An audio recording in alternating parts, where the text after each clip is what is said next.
My name is Mike Landis, and I'm a member of the Climate Summit Planning Committee. On behalf of the committee, Regional, and St. James Episcopal Church, it's my pleasure to welcome you to this first ever Climate Summit and to this panel discussion.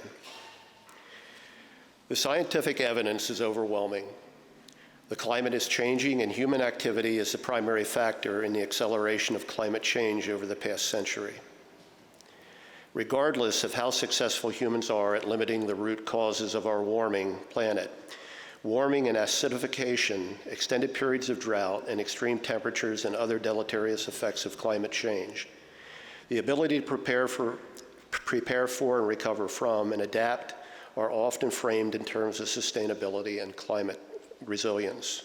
Our distinguished panel will be asked to focus their thoughts on these two terms in addressing the impact of climate change. We've allotted an hour for this discussion, including time at the end for Q&A. We have some 3x5 cards that we can hand out that you can write your questions down on with your name if you would do that. Laura, where are you? Laura's in the back there. Just raise your hand. She'll give you a card and then pick up your cards.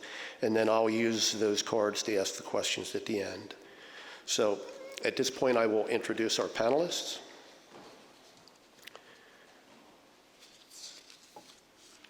To my immediate right is Fritz Schroeder. Fritz is the president and CEO of the Lancaster Conservancy, a 54-year-old natural land trust. Mr. Schroeder's track record during his 11 years at the Conservancy is remarkable. He joined the organization as Director of Urban Greening during the Conservancy's mergers with Live Green in 2012. Since joining the Conservancy, he has elevated clean water as a central purpose of the organization. In 2017, he launched Lancaster Water Week, a major annual awareness campaign to celebrate and restore Lancaster County's impaired streams and rivers. In 2018, Mr. Schroeder was promoted to Senior Vice President of Community Impact, which combined the organization's marketing, development, and engagement efforts. Under his leadership, the Conservancy rebranded and extended its support. He implemented a corporate sponsorship program, doubling funding received from area businesses. Under his guidance, Conservancy efforts and fundraisers have grown dramatically. The Conservancy has topped the leaderboards during the Extraordinary Give, and its annual fund has increased year after year to keep up with the ever-accelerating pace of natural land protection and stewardship projects, even during the height of the pandemic. In the last 2 years, Mr. Schroeder has been leading the Protect and Restore campaign, helping to raise over $21 million to enable the organization to further advance its mission. Welcome, Fritz. Next, Mayor Danene Sorace. Mayor Sorace was elected to serve as the City of Lancaster's 43rd mayor in 2018, the second woman to hold this post. Before serving as mayor, Danene served on City Council, chairing the Finance Committee. Her first taste of local government came while serving as Executive Director for an environmental organization that was actively partnering with the City of Lancaster to launch the city's first ever green philanthropy infrastructure plan. Danene brings more than 20 years of nonprofit and philanthropy experience to the role of mayor. She has a proven record of developing and implementing strategies to advance shared goals among private and public partners. Now in her second term as mayor, she has set forth a vision to build a stronger, more equitable Lancaster block by block. The City of Lancaster, under her leadership, is laser focused on 4 strategic priorities: strong neighborhoods, safe places, sustainable economy, and sound government. Danene spent her early years in Lancaster County and later moved to Juniata County, where she graduated high school. She graduated from Albright College and received her master's in public policy from Rutgers University. Next is Reverend Matt Lenahan. Reverend Lenahan was ordained in 2001, has served the Zion Lutheran Church in Akron since 2005. A lifelong Lutheran Christian, he is married to Sherry since 1999. They have 3 children. Pastor Lenahan is a mission-focused leader, inviting and challenging God's people to participate in God's redemptive work in the world. He is a congregational organizer on the staff of Power Interfaith, a multiracial interfaith organization working for racial and economic justice in Pennsylvania. Pastor Lenahan serves on the board of Hunger Free Lancaster County. He is also the founder and project manager of Wittel Farms Growing Project in Elizabethtown, part of the Lower Susquehanna Synod of the Evangelical Lutheran Church. And finally, Gordon Hoover. Originally, Jeff Swinehart from the Conservancy, or the Lancaster Farmland Trust, was to be a panelist. He had an unexpected emergency arise, so Gordon has graciously agreed to fill in. Gordon currently serves as the Ag Outreach Coordinator for the Lancaster Farmland Trust, located in Strasburg, Pennsylvania. He is responsible for landowner outreach programs focusing on delivering conservation, education compliance, and best management practices implementation. Gordon also serves on the Clean Water Partners Steering Board of Directors and the Lancaster County CAP team. Upon graduation from Penn State in 1979 with a degree in dairy production, Gordon and his wife Carol returned to his home in Gap, Pennsylvania, and took over the family dairy farm. They dispersed their herd in 2007 and continued to cash crop 200 acres. The farm has cover cropped for over 70 years and no-tilled for over 30 years. In 2007, Gordon accepted a position as Director of Milk Procurement and Member Relations with Land O'Lakes Corporation. In this position, he was responsible for all member and industry relation activities in the Land O'Lakes Mid-Atlantic Milk Shed. Gordon retired from Land O'Lakes in 2018.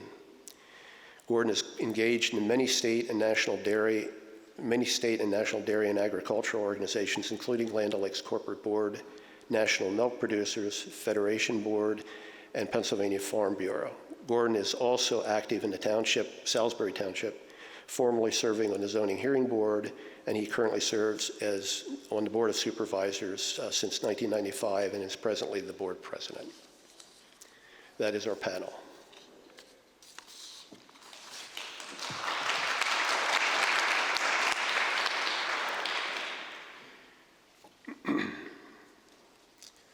I'll begin by providing the panel with a definition of sustainability, and they ask that they offer their comments in turn until all have had the opportunity to respond. I'll then ask that they do the same with the definition of climate resiliency. Sustainable development requires an integrated approach that takes into consideration environmental concerns along with economic development. For a definition of sustainability, we are reaching all the way back to 1987 and the definition used by the United Nations Brundtland Commission. They define sustainability as meeting the needs of the present without compromising the ability of future generations to meet their own needs. With that definition in mind, could each of you reflect on sustainability concerns and issues of your organizations and constituencies, and if applicable, identify those that are unique to your organizations? Start with you, Fritz. Hello, everyone. Can you hear me back there? Well, first of all, welcome. This is pretty amazing. I have to thank Mike and Regen All for putting together this climate summit and for us to be here. I was mentioning to Mayor Sorace and Mike that I was a little nervous. I grew up in this church. I've been coming here since I couldn't even walk, and to sit up here in front of all of you is a pretty wonderful experience, honestly. But so I work with the Lancaster Conservancy, have for the last 13 plus years. Before that, had the great honor to work with Mayor Sorace and Live Green and doing urban greening, and it's been really a lifelong passion. I come about it pretty naturally, personally, growing up in a tree nursery business and a landscaping business. As it relates to the Conservancy, a little bit of background. We're a 54-year-old land trust, as Mike said. We protect natural forested lands. That's what we were founded to do. We were founded by a group of hunters and anglers that realized that our natural spaces, those natural forests, were disappearing and that we needed to do something to save them. And that remains our mission today. We have about approximately 16% forested land in Lancaster County. And our goal is to save as much of that forested land as possible. To date, we have protected over 10,000 acres in our organization's history. We manage actively approximately 8,000 acres. So when we go out, We have some easements, which are privately held lands that are protected, but we're mostly going out and acquiring land, often competing against developers, often buying at market value. So we're identifying those precious places that should absolutely be protected for all of us to enjoy. We purchase them, we turn them into nature preserves, and we open them up to the public for you and I to utilize 365 days per year, for our families, for our children, for our grandchildren, forever. And that's a significant undertaking. That is our sustainability model. That is the product that we are offering back to our community. Not only is it a place for us to go as a collective population to enjoy nature, to hike, to photograph birds, to observe nature, to fish or hunt, to explore, but those are also the lungs of our community. They are capturing carbon.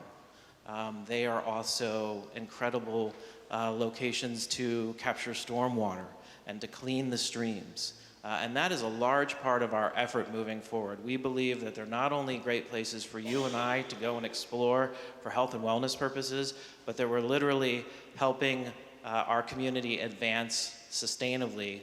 And our goal is to protect as many more acres as we can in the coming years. We have a major focus along the river corridors and specifically the Susquehanna River, both in Lancaster and York counties, where nearly 70% of our preserves are. But it's really to protect as much of that land as possible in the coming years, competing against whoever we need to compete to collect those lands, and then restore them, open them to the public. Our goal would be somewhere around 5,000 acres over the next 10 years, so continue to increase those land holdings. And then the follow-up component to that is how we restore them and manage them long-term, which of course plays into how we expect climate change to impact our communities long-term, to the forest, to the impact of forest health. I'd also like to emphasize a little bit around economic development. Recreation, outdoor recreation economy is a relatively new term, but Pennsylvania was just identified in an economic study as the 6th largest outdoor economy in the United States, over Colorado, over Montana, over Wyoming.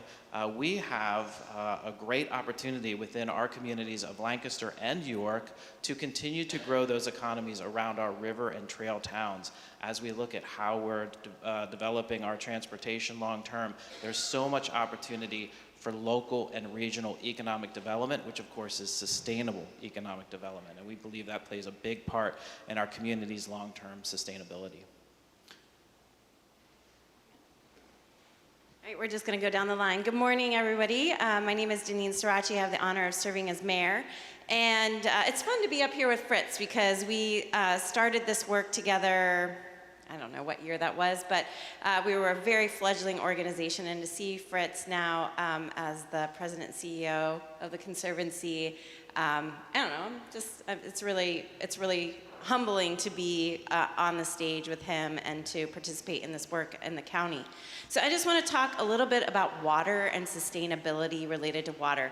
One of the things that a lot of people don't think about is that my role of mayor actually extends beyond the boundaries of the city as the CEO of a water company, which is the city of Lancaster produces clean drinking water for over 130,000 people in 11 municipalities, including the city of Lancaster.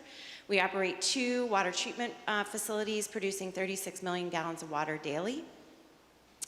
I think a lot about water, not only about the clean drinking water that we are producing, but also the stormwater that we continue to be challenged to manage in a very built up and urban environment. And that relates to our combined sewer system and the fact that we are also operating a sewer treatment plant, which can be overrun when we have really intense and heavy rainstorms.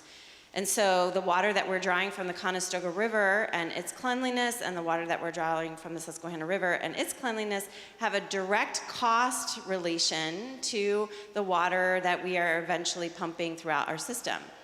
And you might also imagine that as mayor, when you inherit this job, when you come into this job, you inherit a lot of the decisions of the past or a lot of the inaction of the past that has left us with a city that has really old infrastructure that has been deferred over time. And so when I think about sustainability, I'm really thinking about it in two ways. I'm definitely thinking about it in terms of climate, because if you were at the Ware Center this morning and you saw that slide about industrial energy use and the amount of emissions that's coming from industrial production, we are part of that problem. We've identified a need to move our energy away, although we are purchasing wind, it is not local, to local energy production away from fossil fuels and continued emissions for our water and wastewater treatment plants. These are facilities that are running 24 hours a day, 7 days a week. And so we're super focused on how do we get ourselves into a locally sourced energy that is not reliant on a big complicated grid that's coming from the western part of the United States, again, locally sourced, but that's also can ensure affordability long term. So again, when I think about sustainability, I'm thinking about climate, but I'm also thinking about money.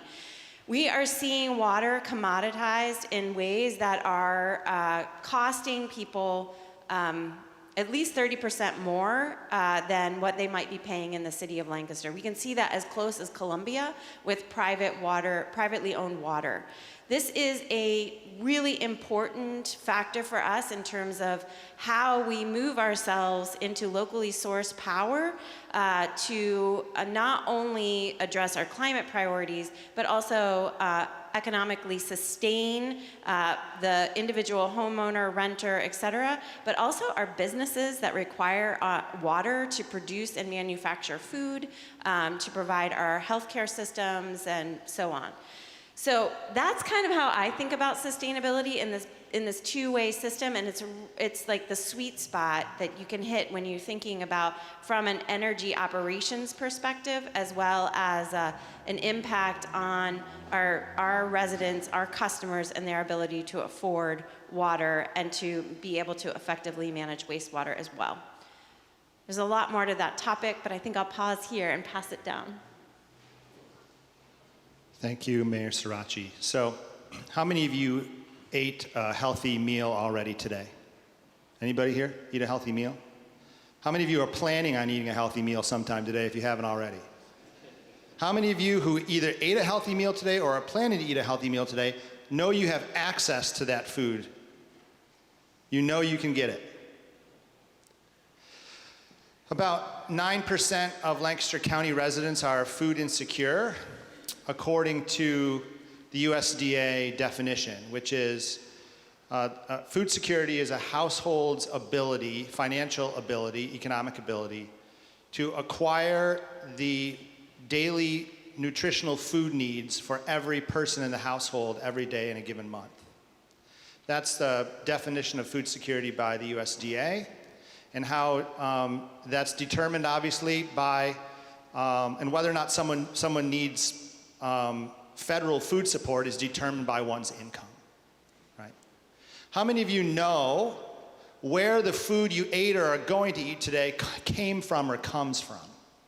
You have a relationship with the place and the people that produced it. How many of you here?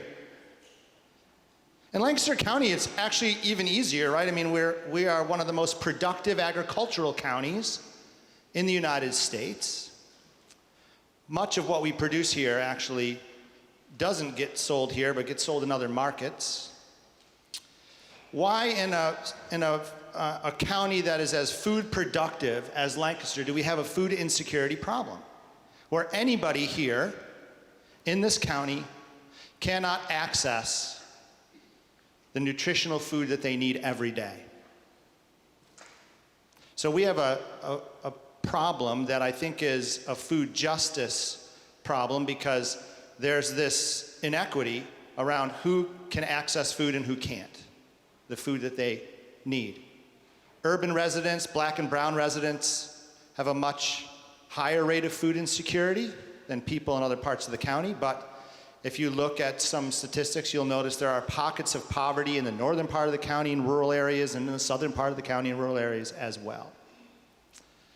In 2015, I started the Wittel Farm Growing Project because I had, my congregation had been feeding people for a number of years at that point, about a decade.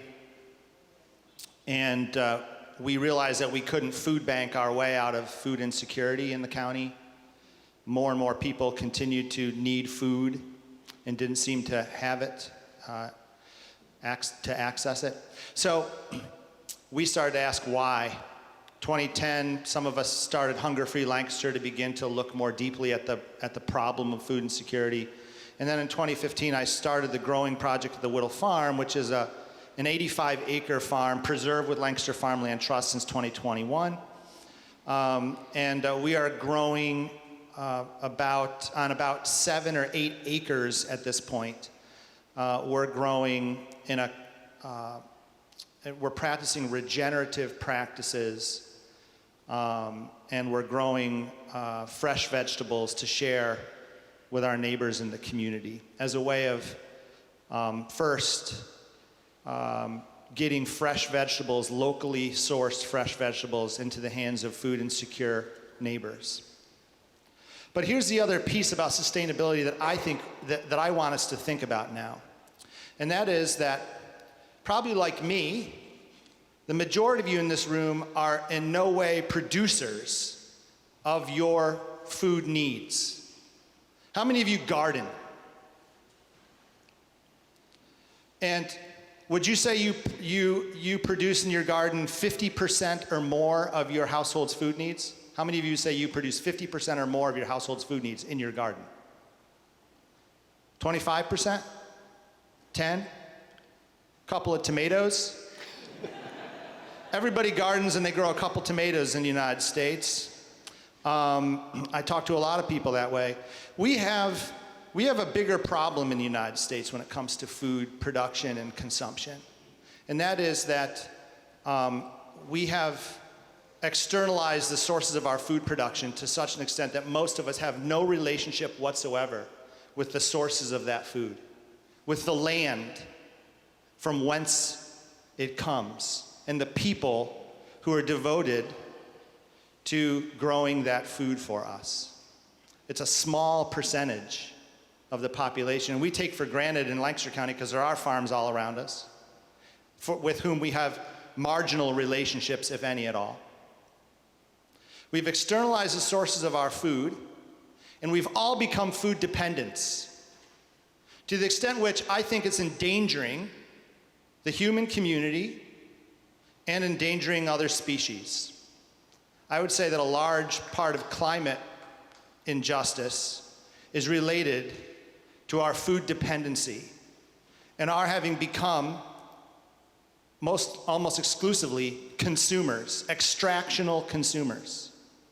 For me, sustainability is restoring a relationship between the human community and the land from which we are nourished.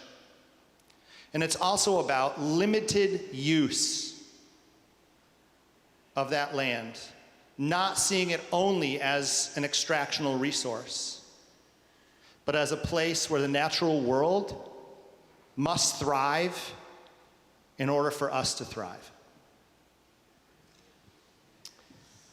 Well, good morning, everybody. Thank you for being here. Working with LFT, Lancaster Farmland Trust, and preserving farmland, I feel fortunate to be at the end of this discussion because everybody has mentioned something about farmland and the value of it and how it's somewhat of a foundation, not only for our county, the city, but also the recreational areas and so forth. So Lancaster Farmland Trust, one of our goals is to preserve farmland. We work together with the County Ag Preserve Board. We work with other conservancy groups and ag preservation groups. And preserving farmland really adds to the sustainability of our food sources, just as has been mentioned here.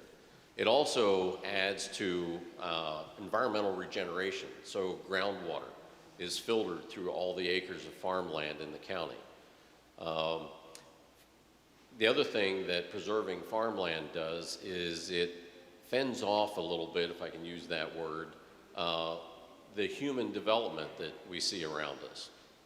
A lot of discussion in the western part of the county now about warehousing and how that's taking up land. Residents, as our population grows because we're a garden spot and we have a lot of opportunities in our city or towns and the county, we need more housing.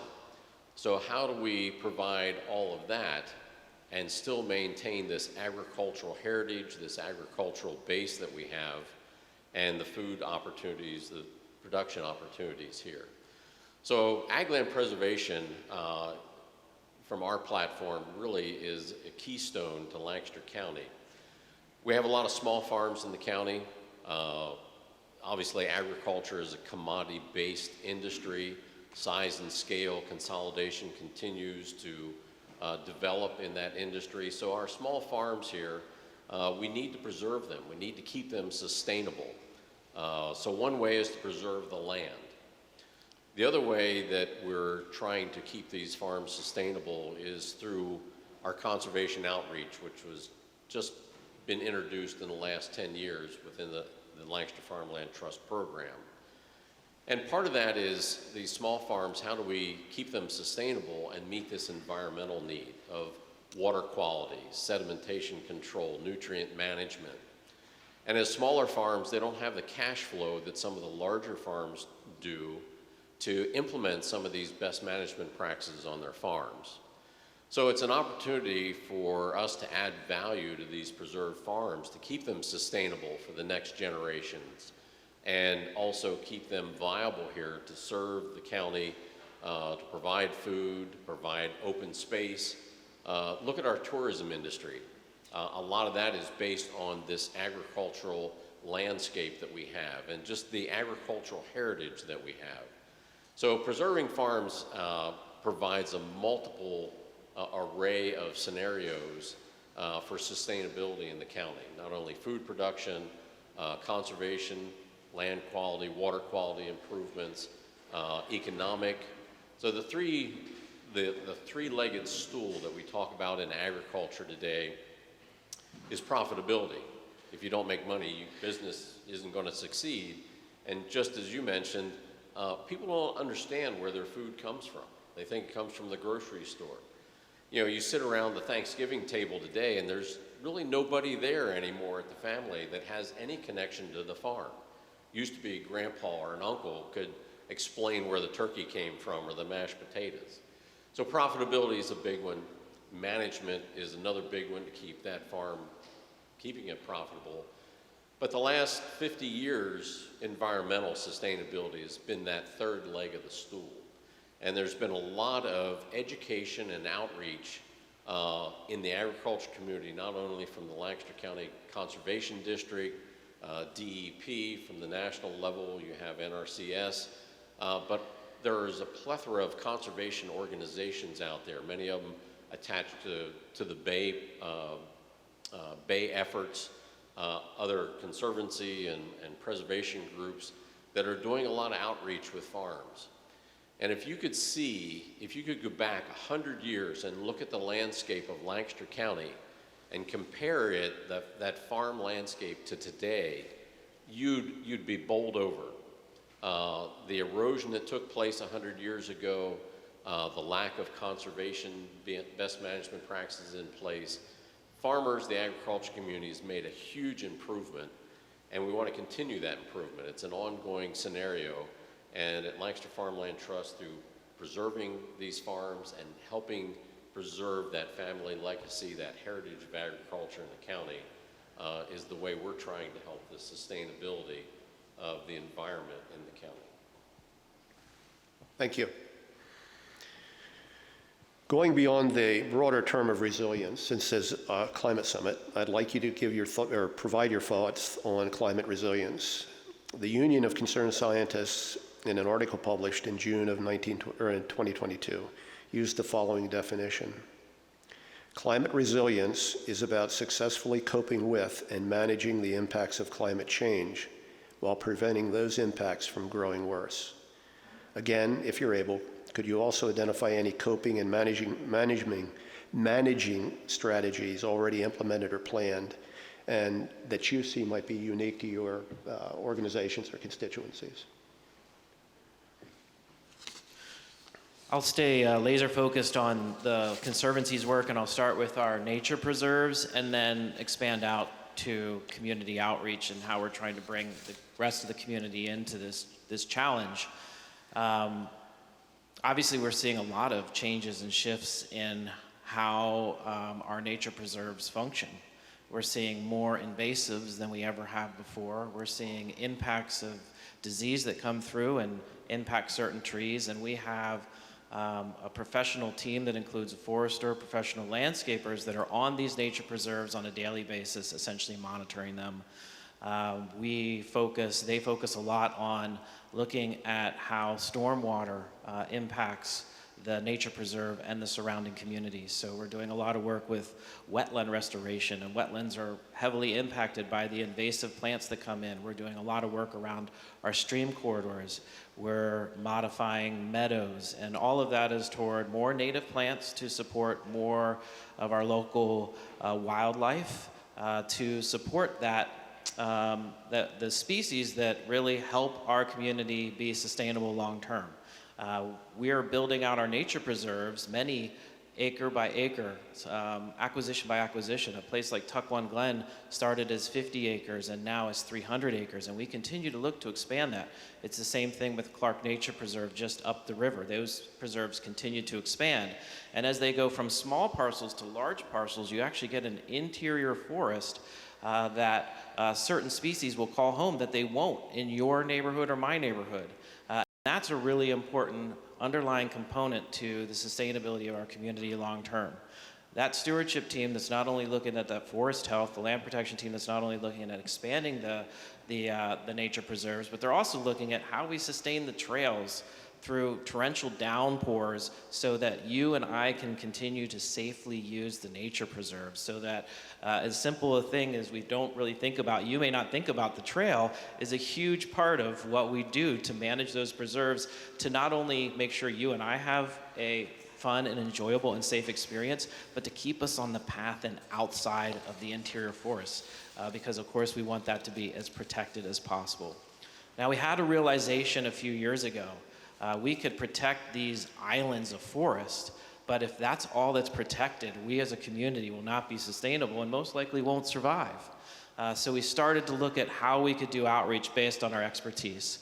And we launched a program. It's a volunteer-led by our super volunteer, Linda Farrick. It's called the Community Wildlife Habitat Initiative, and it's essentially doing outreach to property owners that want to convert their properties.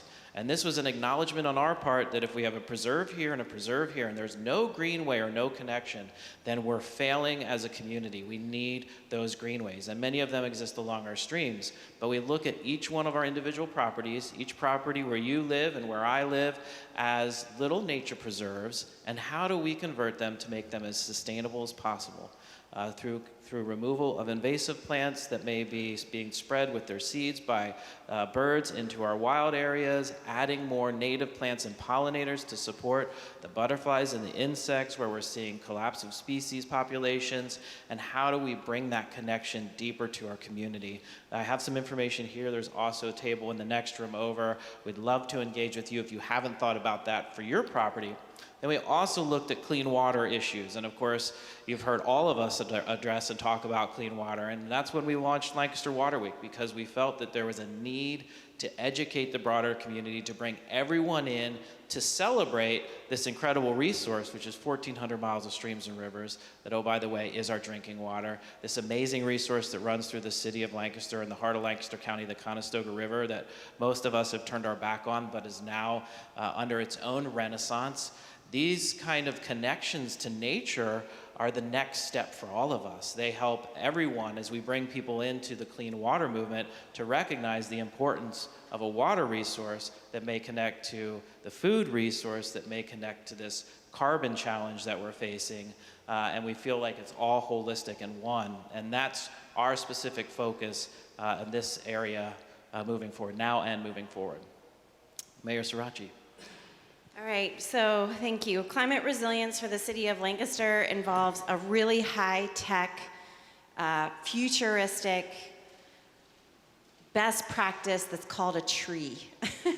And we are setting out to plant a lot more trees. So when Fritz and I started with Live Green, we had a goal of like getting to a canopy of 30%. And that goal, we have never gotten there. We've had big storms roll through.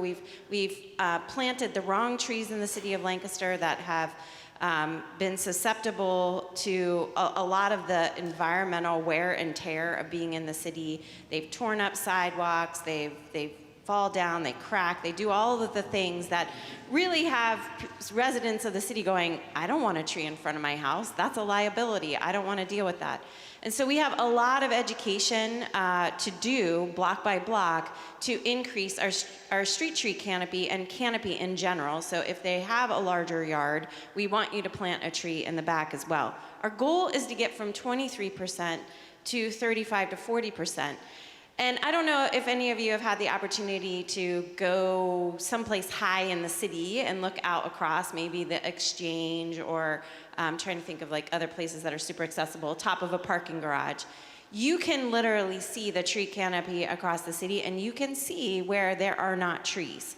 And those are typically in our more lower income neighborhoods that have not, either their sidewalks are more narrow, they may have deeper yards, but they do not have the same type of tree canopy that exists in other neighborhoods in the city.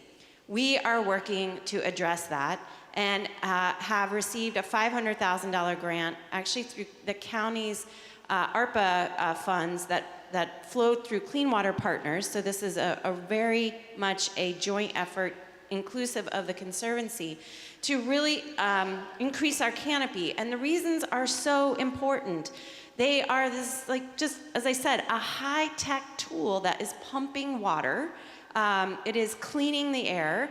It is cooling the city that we know as our heat index continues to rise. We have to do more to address heat island effects.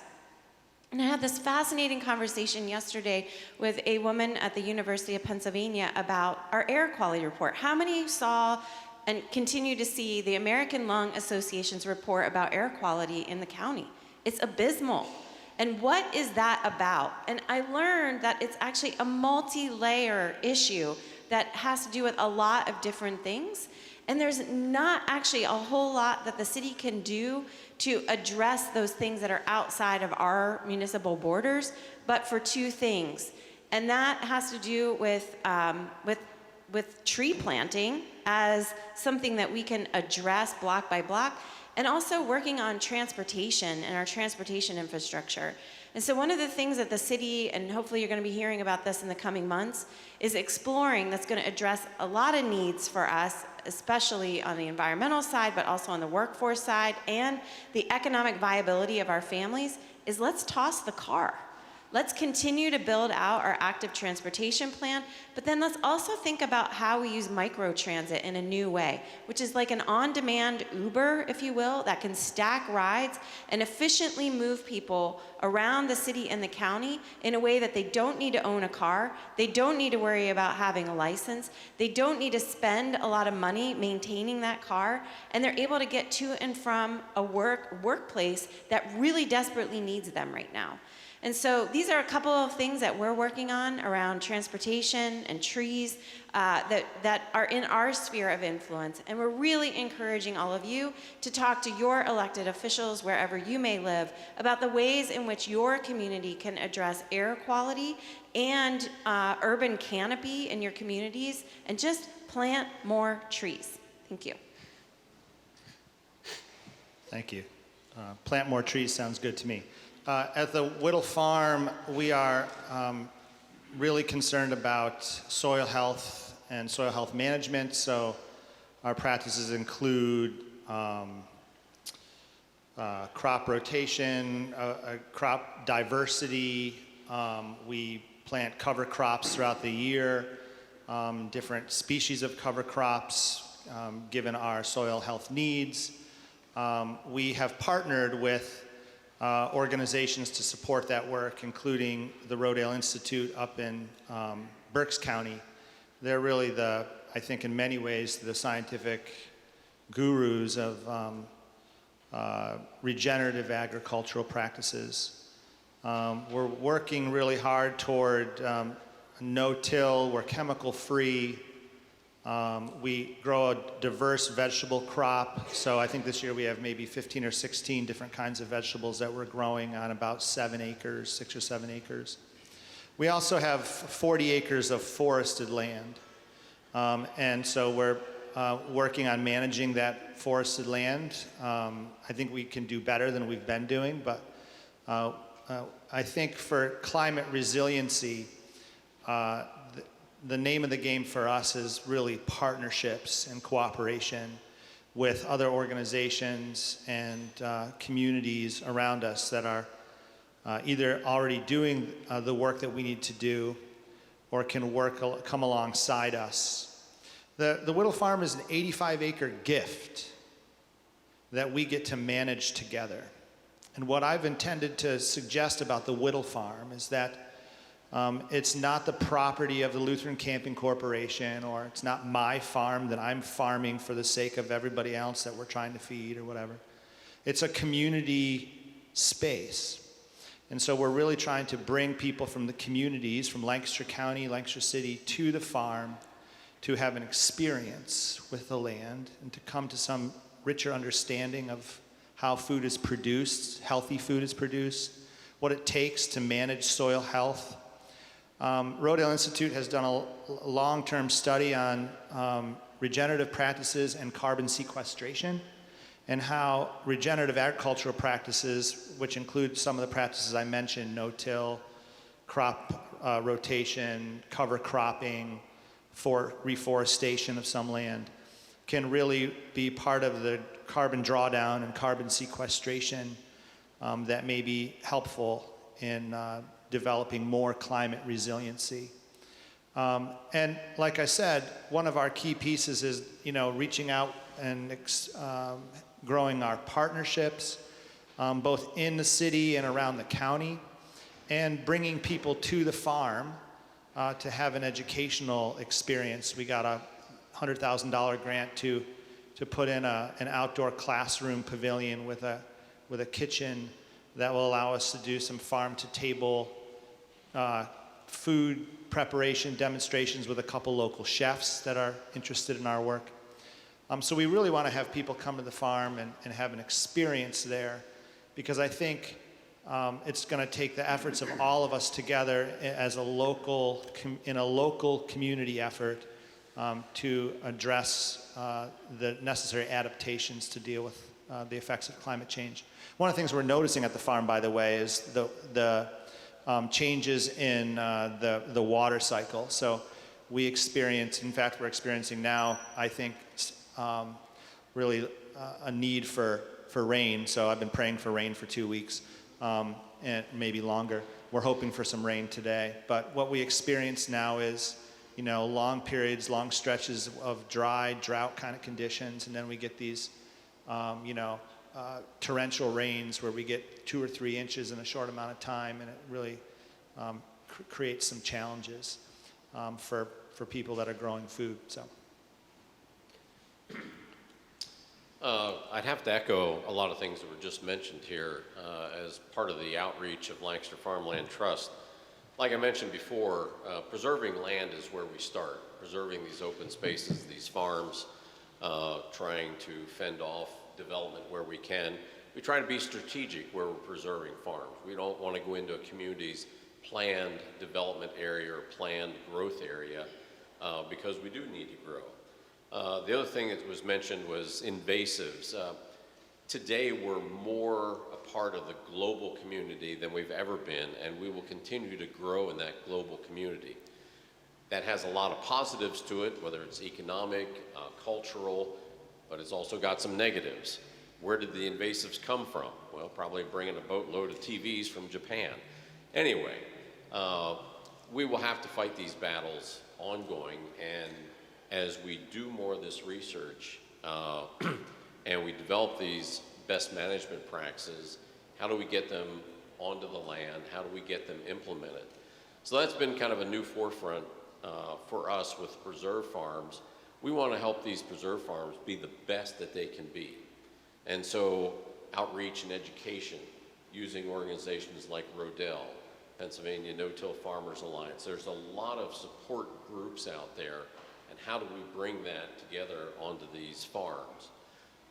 We have a goal of trying to make these preserve farms the best, make them be the example, help them be the leaders in this climate environmental war that we're actually waging here. And as was mentioned before, a lot of these practices, you know, it's interesting where agriculture has gone over the years. From back in the early 1900s when it was food production to the 1960s where farmers were told, the United States is going to have to feed the world. Take down the trees, clear the fence rows.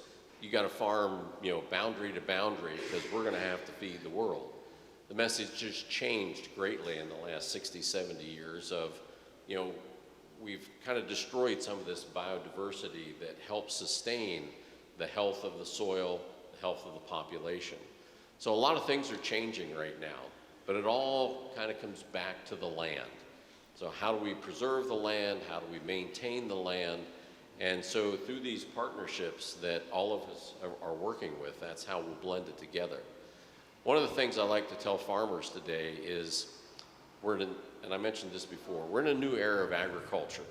And you as a farmer, you have to learn to tell your story. Because if you don't, somebody else will tell it for you, and they'll probably get it wrong. And so whenever I get to sit down with folks from DEP or EPA, I like to remind them, you know, you made the choice to tell the farmer's story. I wish you'd get it right. So there's a lot of data we need to tell the story, to tell it right. Farmers, agriculture is doing a tremendous job in preserving the environment through sustainable practices, carbon sequestration through no-till planting, bringing that biodiversity back into crops and foods and the soil. That's a huge benefit. So there's a lot of things that are happening out there, but again, like I say, you know, it kind of starts with how do we bring back this respect for the land with a population, as it was mentioned before, that doesn't even know where their food comes from or the difference in the food. So you go into a store, you see natural, you see local, you see organic, and a plethora of other descriptions to try and entice you to buy that brand or that line of food. And hence the marketplace is kind of driving agriculture, and the marketplace is telling farmers, hey, we want you to be more environmentally friendly, sensitive, proactive. And so that's one way that the population is kind of bringing and driving some of this environmental activity and sustainability onto farms. So again, we could talk for hours on how this giant jigsaw puzzle fits together and how we need to move some of the pieces around for the future generations. But again, it kind of starts with the land, and so preserving it, sustaining it is a huge part of it. And you know, we have a lot of land preservation programs that are funded by different resources that preserve different aspects, whether it's open space, farmland, recreational areas. And so they all need to be supported. They all need to work together to make this happen and be productive in the future. So thank you. Gordon, what strikes me in basically what you just said is just how interconnected the work of all your organizations are. Is there anything that any of your fellow panelists said that you want to comment on, or anything else you want to say before we move on to questions? You know, I would just say that this is not us against them. There's a lot of, I remember when I first started working in this space, there was a lot of antagonism, you know, oh, it's the city's fault for all of the water problems, or oh, it's all the farmers' fault. Actually, it's all of us. And if we could just set that arguments and those pointing of fingers back, you know, what's that old adage, you point your finger and there's, you know, more fingers pointing back at you. We have made progress, I think, in articulating that we are sharing these environmental resources and challenges in Lancaster County, and that we all need to elevate our game. And I really, really appreciate that, because the kinds of conversations that we can have when we're really listening are very different than I would say in the past. And I also feel a lot of hope and optimism about the kinds of work that's happening and the multi-sector efforts that are going into addressing our climate challenges in a way that did not exist even 10 years ago. And so instead of feeling like climate doom and overwhelming sense of like we're not going to get there, I actually feel more hopeful even in the face of all of the challenges that are happening, and that we see our world flooded and burning and dried out, and more food insecurity, and all of these things that are happening are actually waking us. And I know that that's like a whole other story, being woke, but our awareness of these challenges is growing, and there are more sectors. And I just have to say, although none of us are representing private business and industry, they are leading the way in so much of this in a way that, unfortunately, our political environment is so entrenched that actually it's private business that is doing so much, as well as the nonprofit and some government. And so we have to continue to lean into that and pay attention to the ways that big industry is changing the trajectory of our planet. I just want to add to the hope that the mayor suggests that we have.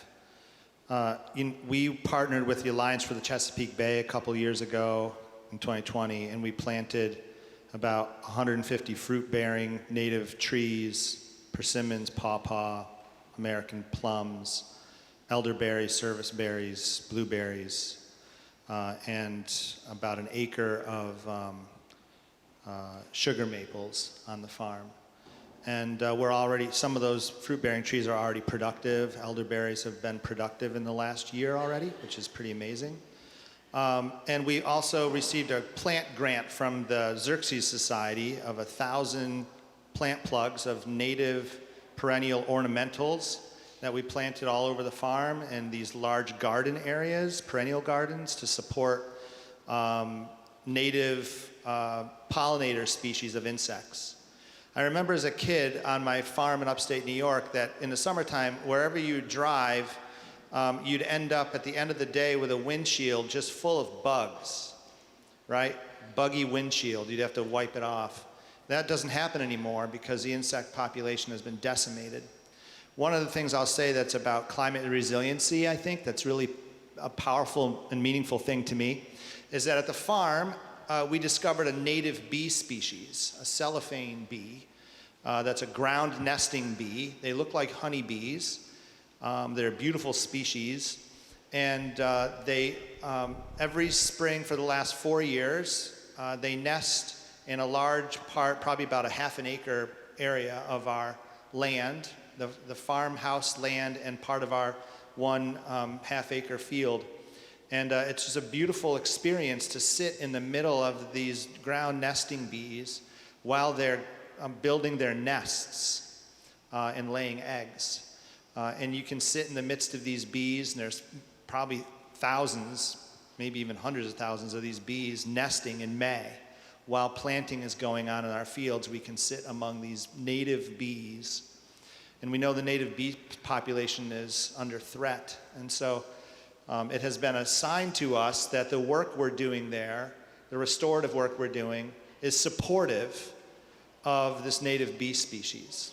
And I think that's for us really a special part of the work that we're all trying to do. It's not just to create climate resiliency or sustainability for the human population, but it's a recognition that we are all part of an ecological reality that includes, if we allow it to, that includes native bees, pollinating species of ornamental, beautiful flowers and plants, trees, vegetables that we can share.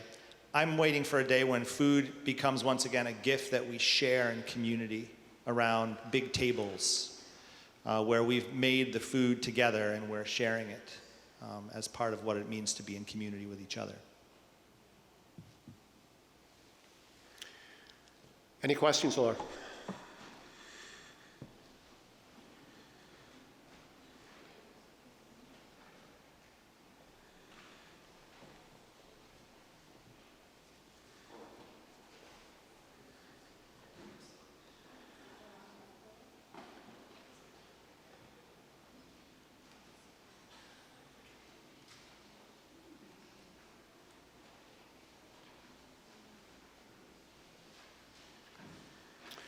For the mayor.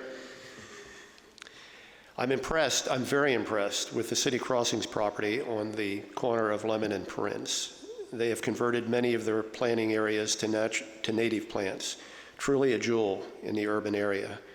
How can more native gardens be promoted in our city? Well, thank you for that question.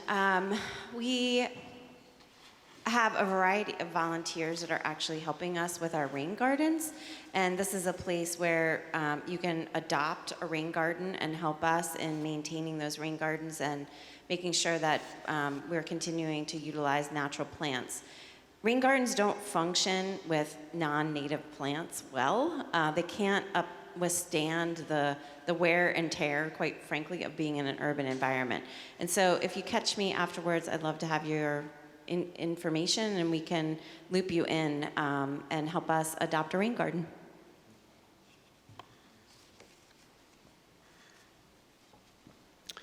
What can individuals do at the local level to encourage townships and township supervisors to preserve land in its natural state? So many township supervisors are more interested in development of lands for hosting commerce and sports. Gordon, you want to address that?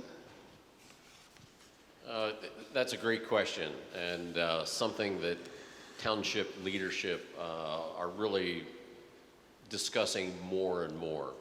Obviously, if you're a township supervisor, you're leading the township.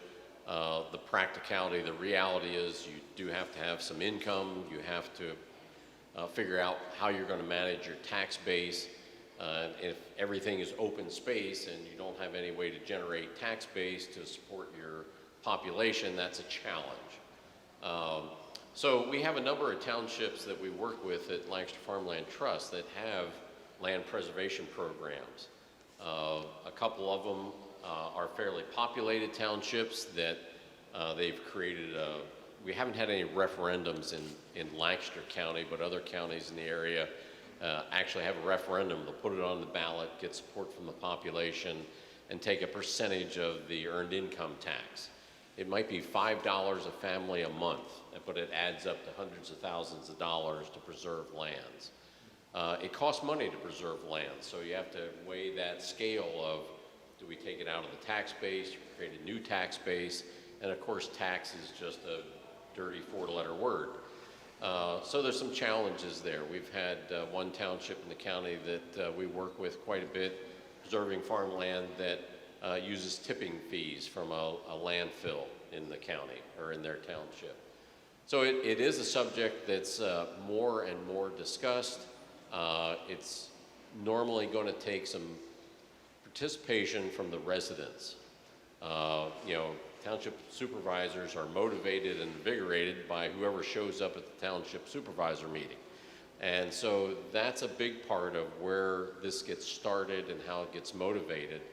And again, then the townships can figure out, well, we have an interest here, we can take some of this resource or that resource.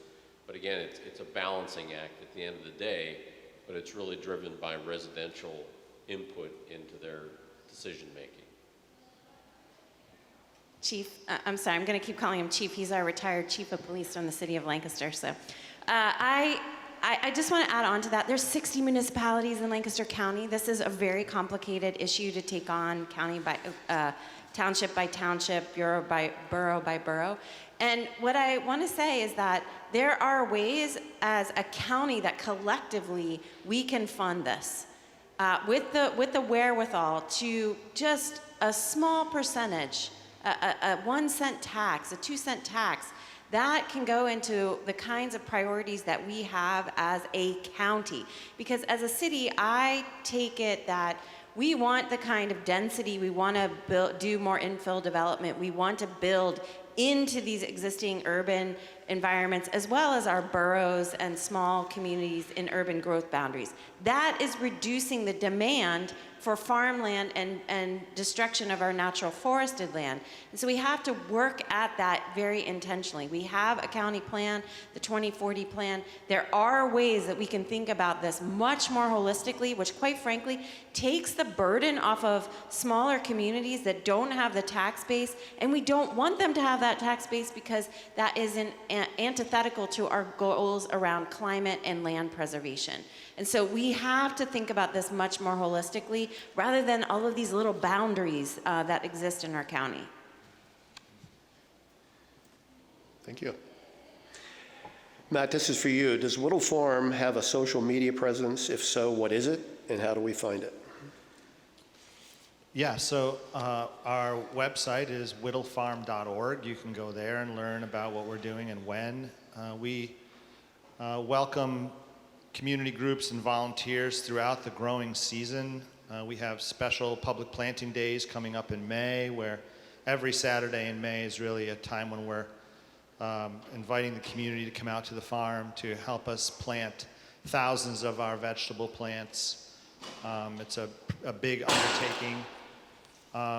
And we also are on Facebook. Wittel Farm has a Facebook page. You're welcome to check us out there if you're on Facebook. And we're working on an Instagram feed as well. So, yeah, that's where we are. And last year we had over 400 volunteers at the farm. This year we anticipate probably almost doubling that number of volunteers. And every volunteer that comes gets some education and hopefully some experience with the land that is meaningful. Thank you. We do have some additional questions, but unfortunately we already are running over time, and we have additional presentations that occur in this room. So I will share the questions with the panel afterwards. At this point, I just want to close with maybe my personal thoughts and perspective. Matt, you mentioned hope. I have to be honest, maybe I'm a little selfish in becoming involved in the planning committee because quite frankly, I could not understand how we did not have a collective will to recognize that we face an existential problem with climate change and in all types of environmental issues. And I was losing hope, quite frankly. Jane Goodall states that a loss of hope results in apathy, and I didn't want to go there. I want to thank the four of you. Your commitment surely has restored my hope. And to all of you, clearly, you're interested in doing something about this problem. It's not that we don't know what to do about it. We just need the collective will to do something. So you've restored my hope. So thank you for being panelists, and